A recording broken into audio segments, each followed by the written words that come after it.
예, 오늘의 증시 브리핑 시작하겠습니다. 키워드 정리해보면 코스피가 어쨌든 9거래일 만에 뭐 조금 올라도 오른 거잖아요. 그러니까 상승 마감하는 그런 모습을 보였고, 기관 투자자들은 1월 2일 이후에 처음으로 순매수로 마감을 했습니다.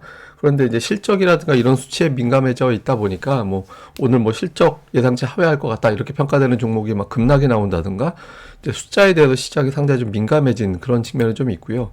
그리고 이제 통신 장비가 일제히 올랐다라는 거 외에는 업종 내에서도 다 올라간 종목들은 별로 없었어요. 보통 이제 업종이 강하다 그러면 업종 내 한 70%에 해당되는 종목들이 올라가야 되는데 지금은 업종 내에서도 골라서 올라가는 그런 형태가 나오고 있습니다. 시장에 돈이 없다라는 것을 보여주는 대목이거든요. 그러니까 내용을 좀 정리해 보면 제가 이제 계속 보여드린 거 코스피가 2000년 이후에 9일 연속 하락한 적은 한 번밖에 없었다.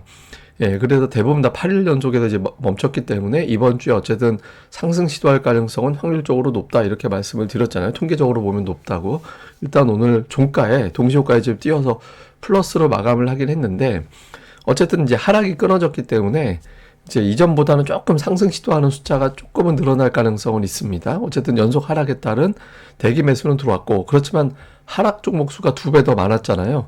투자자들이 몇 가지 찜찜한 게 있는 거예요. 예를 들면 물류 대란, 이거 인플레이션 또 자극을 하면 3월에 금리 내리는 거는 물 건너간다. 뭐 빨라봐야 5월, 6월 뭐 그때로 미루는데 그건 또 그때 가봐야 하는 거잖아요. 그래서 이런 것들이 해결이 안 됐는데 주식을 매수하는 게 맞나? 그러니까 이제 일부 대형주 외에는 투자들이 한 발 떨어지는 거죠.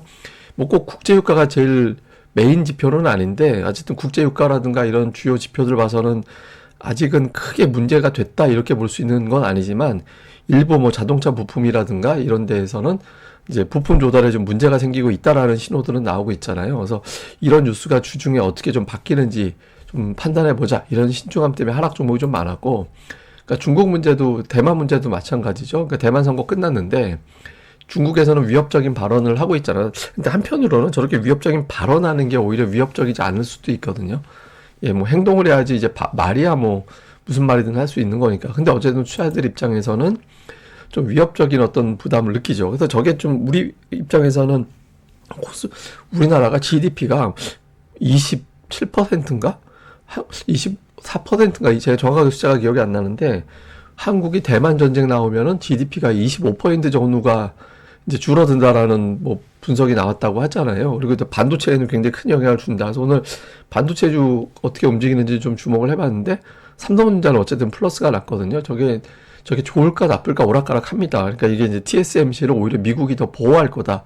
이런 주장도 있고, 반면에 외국인 투자자들이 상대적으로 안전한 우리나라 주식을 택할 거다. 다음에 미국은 인텔을 더 키우지 않을까? 뭐 이렇게 의견들이 너무 많아요. 근데 우리가 이제 그걸 다 일일이 분석할 수는 없으니까 종목 수급 보고 판단해야 되는데 일단 대만 이슈 이후에 삼성전자는 매수로 마감한 거는 일단 좀 다행스러운 대목이죠. 그 다음에 이제 투자자들의 고민은 이제 어닝 쇼크. 삼성전자와 LG에너지솔루션의 실적 쇼크 이후에 이제 코스피 추정치, 올해 실적 추정치가 하향 조정되고 있거든요. 그러니까 증권사마다 다 조금씩 다른데, 뭐 좀 적게 한 데는 한 1% 정도 하향 조정한 것도 있고, 많이 한 데는 그 이상이거든요. 근데 이제 삼성전자가 워낙 실적이 좀 안 좋게 나오다 보니까 올해 영업이익을 한 90조 원 정도 증가 예상하는데, 그 중에 거의 50조 원 정도가 삼성전자, SK하이닉스 등의 어떤 반도체 종목군들이 차지할 거다. 그 역할을 그렇게 이제 기대하고 있는데 삼성전자가 워낙 어닝 쇼크를 내다 보니까 그러니까 수치에 대한 어떤 불안함이 생긴 거예요. 그래서 1분기 장사 잘 되는지 충분히 보고 나서 움직여야 되는 거 아닌가.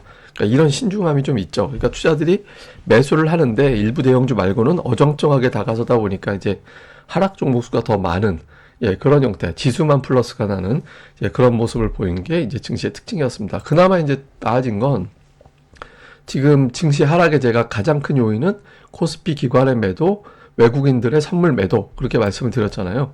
일단 이제 외국인들의 선물 매도는 아직까지 나오긴 했지만 이제 되게 많이 줄었고, 그다음에 기관은 1월 2일 이후에 처음으로 매수. 근데 저게 이제 금융투자 중심으로 매수긴 한데 어쨌든 매수는 매수거든요. 그래서 제가 이제 지난주 넘어가면서부터 매도 피크는 좀 살짝 지나간 것 같다고 그 말씀을 드렸잖아요. 근데 매도 피크가 지났다라는 거지 매수로 전환됐다라는 건 아직은 아닙니다. 그래서 저거는 외국인 선물까지 컴백을 해줘야 되거든요. 그래서 이게 일단 좀 발화점이 되는지 이후에 좀 주목을 해볼 필요는 있죠. 그러니까 그리고 특징주로는 자동차주가 오늘 좀 역할을 했습니다. 그동안에 이제 제가 모양새상 전차 군단이 움직여줘야 우리 증시에 대한 어떤 안전함이 좀 느껴질 수 있다. 이런 말씀 드렸는데, 지금 삼성전자 플러스 나고 자동차주가 플러스 난 거는 일단은 좀 다행스러운 대목이죠. 더군다나 뭐, 지금 뭐 물류 대란 뭐 이런 이야기도 나오고 있고, 테슬라도 좀 약하고, 뭐 중국에서 또 가격 하락하고 있다. 이런 이슈가 좀 있었는데, 일단 이제 자동차주가 좀 반등을 했고, 근데 이제 21선 돌파해야 좀 안심이 됩니다. 21선이 중요한 역할을 하는 거라서 일단 기술적 반등을 한 걸로 보여지고, 2차 전지는 다 하락했는데 엔캠만 올라갑니다. 이거는 제가 보기에는 뭐냐면 전형적인 돈 없는 장세라는 의미예요. 그러니까 2차 전지 다른 거 다 빠지는데 얘만 가잖아요. 이거는 옛날같이 2차 전지를 일제히 다 올리지 못하고 골라서만 올라가는, 예, 그러니까 다른 거 팔고 엔캠으로 대동단결 뭐 이런 분위기 있잖아요. 그러니까 그런 현상이 나오고 있다라는 건 시장의 유동성이 충분하지 않다라는 거거든요.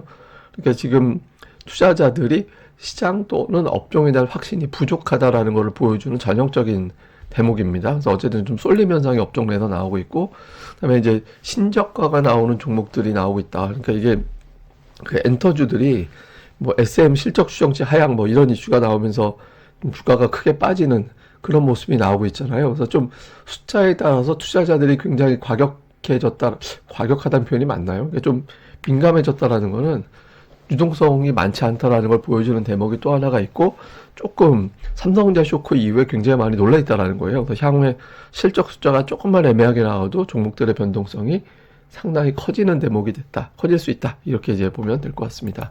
자, 수급에서는 외국인들이 어쨌든 오늘 매도하진 않았습니다. 매수 매도 합이 3조 1천억 정도 됐고, 기관이 모처럼 매수 들어왔는데 이게 연기금이 매수 들어와야 됩니다. 근데 지난주에 그런 찌라시 돌았잖아요. 뭐 연기금이 뭐 무슨 뭐 얼마의 매도를 한다고 하더라. 근데 제 경험적으로 무슨 뭐 연기금이 자금을 집행한다더라, 연기금이 매도한다더라, 그런 찌라시 돌면 한 7, 80%는 가짜였거든요. 예, 그 중에 진짜는 뭐 한 2, 30% 이내였던 것 같고, 한 7, 80%는 짝퉁이에요. 그러니까 그런 찌라시 돌면 뭐 대체로 저는 안 믿는 편인데, 어쨌든 뭐 연기금 쪽에서 좀 매도가 좀 줄어들어 줘야 되죠. 그러니까 어쨌든 합의 기관들이 매수 전환한 건 의미가 있는데, 일주일에 3일 이상 매수 전환해야 진짜 돌리는 거고, 지금 일단 매도가 멈췄나? 뭐 진정이 됐나? 요 정도에 가까운 거죠. 근데 내일 만약에 또 매수로 들어오면 시장이 좀 달라질 가능성은 있어요. 종목을 보니까 이제 외국인들은 삼성전자 600억 매수했다라는 점. 그러니까 블록딜 아니었으면 삼성전자 팔지는 않았겠구나. 그러니까 이런 대목이 좀 있죠. 그다음에 자동차 지난주에 좀 매도하나? 뭐 그런 느낌이 있었는데, 기아, 현대모비스 이제 매수로 들어온 게 특징이었고, 하이닉스는 반면에 이제 매도했습니다. 그다음에 기관은 삼성전자, 하이닉스 이제 매수 들어갔고, 네이버, 카카오는 뭐 계속 매수하는 것 같고, 근데 카카오뱅크, 카카오페이 이래서 카카오 그룹주를 좀 담는 게 되게 특징이었어요. 그래서 그런 것들이 좀 들어오고, 역시 자동차, 뭐 기아라든가 현대차 이런 어떤 전차 군단, 카카오 그룹주 이런 것들 매수가 있었고, 외국인들 보면 제주반도체, 엔캠, 두산테스나 뭐 이런 게 있는데, 잘 보면 바이오 종목들 많이 담고, 다음에 일부 반도체 담긴 했는데, 특징이 뭐냐면 급등한 것도 있는데 외국인들이 받았는데 주가가 안 올라간 종목들이 있어요. 이게 무슨 얘기냐면 외국인들의 매수 강도가 쳐올리는 매수가 아니라 깔아놓고 매수한다라는 거거든요. 그래서 외국인들이 적극적인 매수 보다가 좀 깔아서 매수하는 게 좀 있어서, 그런 종목들은 이제 어느 쪽에서 팔고 있다라는 거니까 특히 이제 기관이겠죠. 그러니까 기관들 매도가 좀 멈출 때 이제 주가가 좀 탄력적으로 바뀔 수 있기 때문에 기관들과 외국인들 수급 또는 외국인 기관의 수급이 교차되는 종목군들은 좀 주목해 볼 필요는 있는 것 같습니다. 다음에 이제 기관은 뭐 엠노, ISC, 동진세미캠 뭐 이런 어떤 반도체 관련된 종목들이라든가, 근데 그 외에는 뭐 대부분 다 사실은 업종 내 골라 담기라서, 뭐 기관은 제가 뭐 일관되게 말씀드리는 게 좀 골라 담는 경향이 있다. 지금 아직까지도 그런 모습을 보이는 게 특징인 것 같습니다. 자, 시장 정리해 보면 미증시 휴장입니다. 근데 이제 중동 뉴스는 계속 나올 거기 때문에 홍해 관련해서 물동량 관련된 뉴스가 나오는지, 그 다음에 일단 코스피 연속 하락은 멈췄죠. 근데 저는 사실 오늘 내심 이제 플러스 최소 5포인트 이상 예상을 했는데, 하여튼 그거만은 택도 없이 그냥 거의 동시효과에 겨우겨우 맞춰놓은 수준이었잖아요. 근데 일단 하락이 멈추고 나면 그 다음에 한 번 더 밀고 올라가 줘야 이게 하락이 진짜 멈춘 거구나 이렇게 투자들이 판단하게 되거든요. 근데 통계적으로는 8일 이상 연속 하락 이후에 2주 동안의 낙폭의 3분의 1 정도 만회하는 경향이 있긴 하거든요. 근데 그게 3분의 1 만회라는 건 시원스럽게 2주 동안 예를 들어서 9% 빠졌는데 3% 올라간다 이래버리면 2주 동안 쭉쭉 올라간 게 아니라는 얘기잖아요. 그러니까 여전히 좀 어수선한 가운데 그래도 상승 시도가 이전보다는 또 더 나온다. 요 정도가 되겠죠. 그 다음에 이제 코스피 실적 추정치 하향이 투자자들에게는 좀 압박이 되는 부분이었거든요. 그래서 요것도 이제 어느 정도 오늘 삼성전자가 대표적인 종목이었는데 이게 이제 플러스가 나면서 그 이슈로 좀 눌렸던 종목들 내에서는 좀 선별적으로 반등 시도가 나올 가능성도 있습니다. 그래서 오늘 뭐 통신 장비, 반도체 중에서는 선별적, 그다음에 이제 운송, 해운주라든가 이런 것들이 좀 선별적으로 강세를 보이는 그런 모습을 보인 것 같습니다. 오늘 차트는 제가 딴 얘기를 좀 보여드릴 건데 일본 증시거든요. 그러니까 니케이 지수 계속 신고가 막 밀고 올라가는 그런 모습들이 나오고 있잖아요. 그러니까 일본 증시가 왜 강한지를 생각을 해보면 이게 우리 증시 향후에 힌트가 될 수도 있거든요. 그러니까 일본은 전 세계적으로 돈을 제일 많이 풀었어요. 다른 나라 긴축할 때 여기는 돈을 풀었거든요. 돈을 푸니까 엔화가 흔해지고 환율이 급등을 하고 환율이 급등하니까 살 주식이 생기죠. 왜냐면 수출주가 유리해지잖아요. 그래서 작년도에 보면 워런 버핏이 일본의 종합상사주, 이게 종합상사라는 거는 옛날로 치면 그냥 무역회사 같은 거잖아요. 그런 업을 많이 하는 회사죠. 이걸 되게 쓸어 담았잖아요. 환율이 되게 높을 때 무역이 잘 되니까. 이제 일본으로 또 달러가 들어가게 되고, 달러가 들어가면 유동성이 커지니까, 그 나라의 유동성이 커지니까 증시는 또 밀고 올라가고 이런 현상이 나오게 된 거거든요. 그러니까 코스피를 비롯해서 이제 아시아 증시가 이런 흐름이 나오려면 미국의 금리 인하가 시작이 된다. 그런 신호가 나오게 되면 이제 원달러 환율이 내려가게 되고 지금 이제 피크에서부터 이제 환율이 한참 올라가다가 이제 빠지는 타이밍이 되겠구나라고 하면 지금 환율에서 주식을 사두면 돈을 벌겠구나 이런 인식이 되고 유동성이 풀리겠구나 이런 분위기가 만들어지게 되고 이런 것들이 좀 나타나게 되거든요. 근데 제가 보기에는 1분기 내에는 이런 분위기가 완전히 만들어지기는 쉽지는 않을 겁니다. 그러니까 좀 시원스럽게 가기 위한 환경은 일본 증시 같이 돈이 풀리는구나.